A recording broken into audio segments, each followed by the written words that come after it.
Joining us now is the family spokesperson, Bandile Mngoma, to, of course, shed more light on the passing of Mam Sibongile. Bandile, good evening and condolences to the Mngoma family on the passing of Mam Sibongile. The whole Newzroom Afrika is sending their condolences. I'm sure the rest of the nation is crying with you as well tonight. In fact, the rest of the world. Bandile, do recount for us and reflect on the last moments that you spent with Mam Sibongile.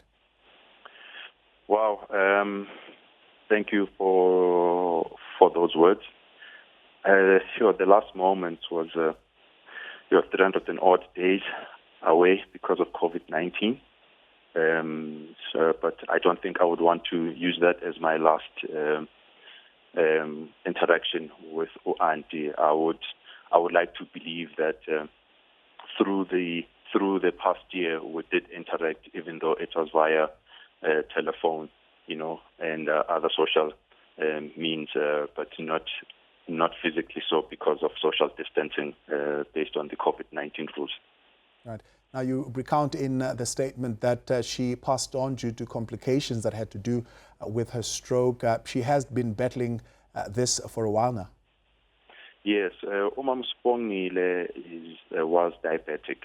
So that is the first point that one would like to put out there.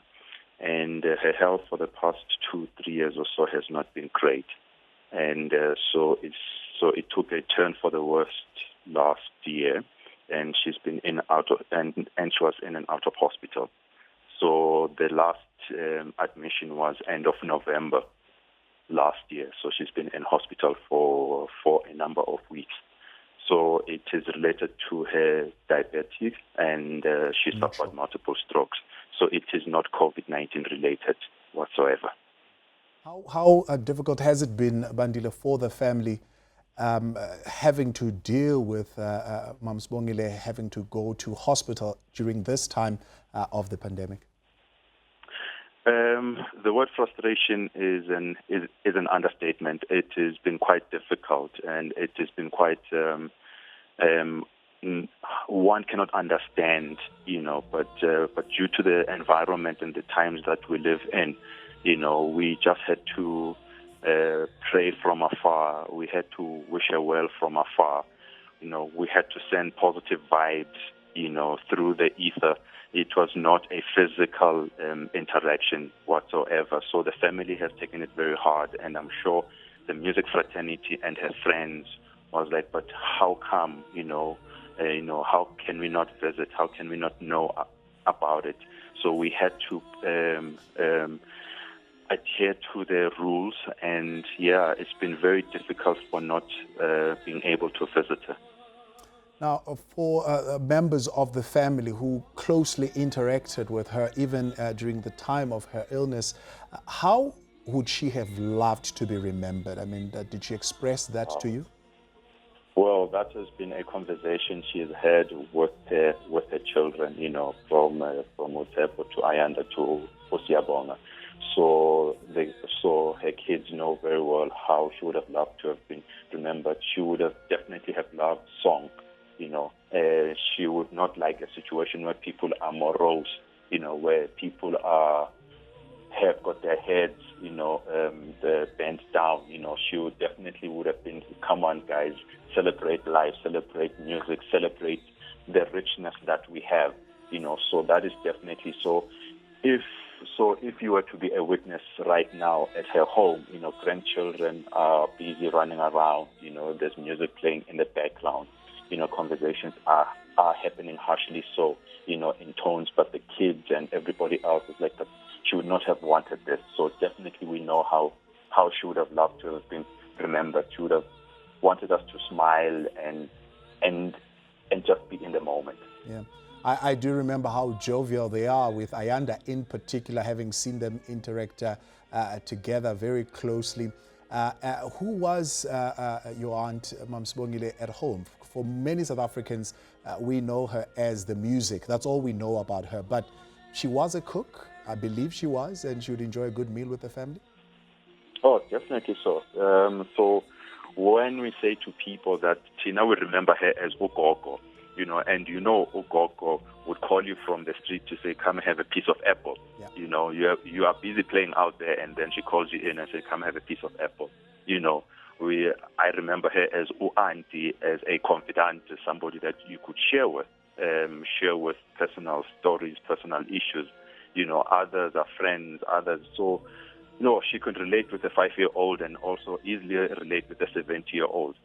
So Ayanda, no Siyabonga, no Tepo were around her, and more so because of the closeness that she enjoyed with her children. So yes, and also the grandchildren. So those were the people that lastly interacted with her.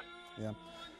Bandile, I appreciate you coming through today and sharing this. I know it's still early days and there are not many details that you can share with us, but we would appreciate that you would be sharing as many details as you possibly can.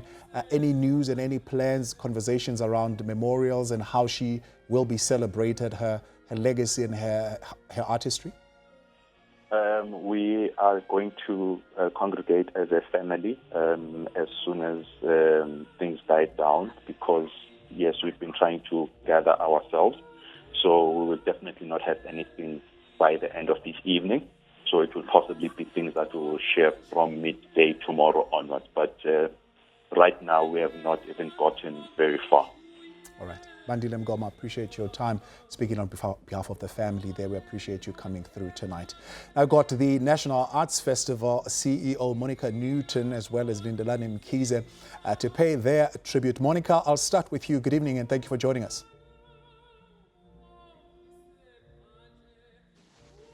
Good evening, Monica.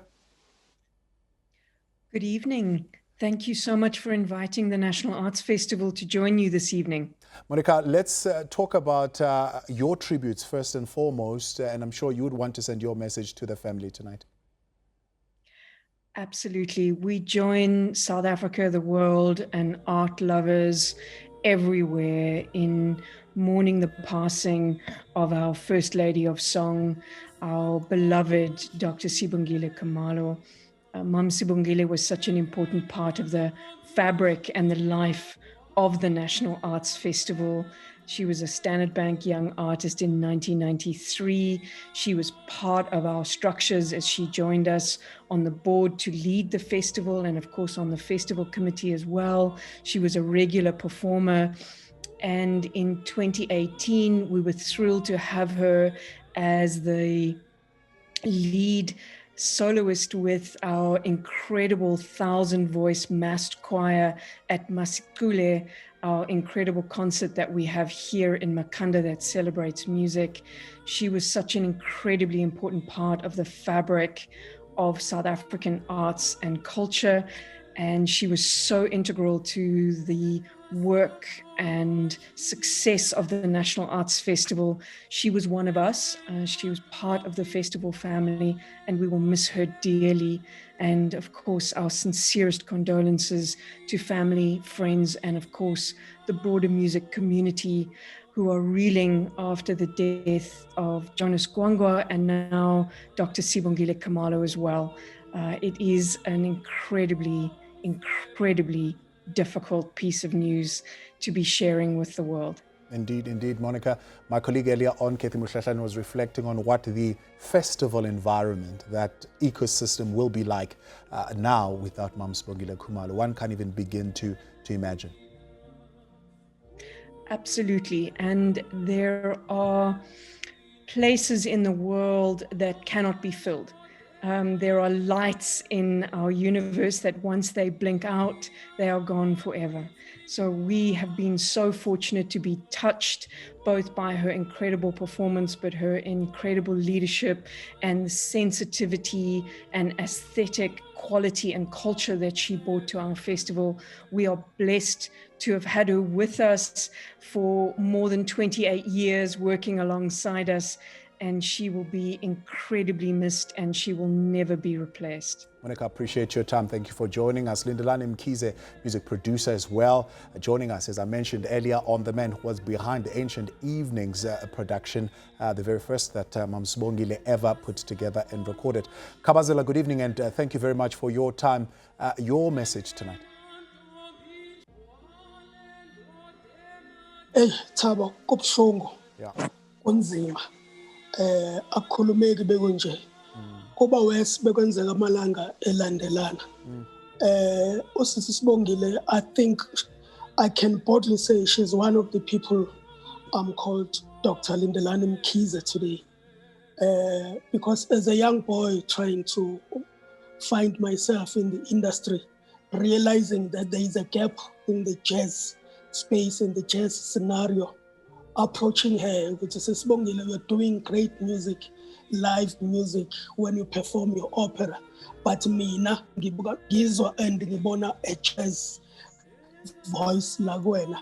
And it took time ngimconvince Khumbula Bolazi will help me ngiyokhuluma naye Lazi Sirobe siya performer siyomncenga ukuthi awu record album ye jazz. And all time she will tease me ukuthi hayi wena mfana wazi. Ultimately wangivumela to actually do that, and it's history today that the album called Ancient Evening sayisebenza naye was the very first album in South Africa. Qala ukudayisa 5,000 units, which was history. But it's excited of 5,000 units, it went to hit gold. Gold at the time was 25,000 units. And that's when we realized that we are onto something. Sibongile Khumalo was the first jazz album in South Africa, but I can probably say in the world, to really hit 25,000 or to really hit gold. Jazz was doing very well on the live scene, but not on the actual market. She opened many doors. A bold move on your part, I wanted to say, because that then opened many doors. We then saw Black to the Future. We saw work that you did with Don Laka. We saw work that you did with many other jazz artists just from that. Yeah, she really was the person who revived jazz music at that time, because as I was saying, we market CDs and we ain't jazz, but Sibongile, as much as we were using her as a guinea pig, but it went to actually work to wonders. I have a lot of great, exciting time and moments now. Since Valele in my library, she check out music, she researcher. When we came up with the second album, which also went to platinum. I learned a lot from yena. Ngancela kakhulu from uyena. Ngithi Sibongile sicela uyosikhulumela phezulu. Uthi shwele sekwanele siyabonga sekwenzeke kakhulu akuvalwe manje akugcine ngaye asirepresente phezulu akukhulumeki bhuti. Sure, very difficult moment indeed. Mkhize, she was a very serious musician. Not serious in terms that she was not jovial. She had moments where she would rejoice, but about her artistry, trying to express that to many people. How would you express how seriously she took her music? Very serious. But the example that I can actually give you, if you remember when we were starting Joyous Celebration, we needed people who understand the vision, who will come in and anchor. And Sibongile was very excited about the development aspect. She came in, she worked with us, she was helping us and also showing us the ropes, showing us the way, helping a whole lot of artists and female artists that I can mention today, who when they sing, they are inspired by her, they try to emulate her style, her presentation, her way of presenting her music. She really took her arts very serious. And Tina, we are where we are today because sasebenza artists njengaye, while seba producer, but we're feeding from them, we're learning from them.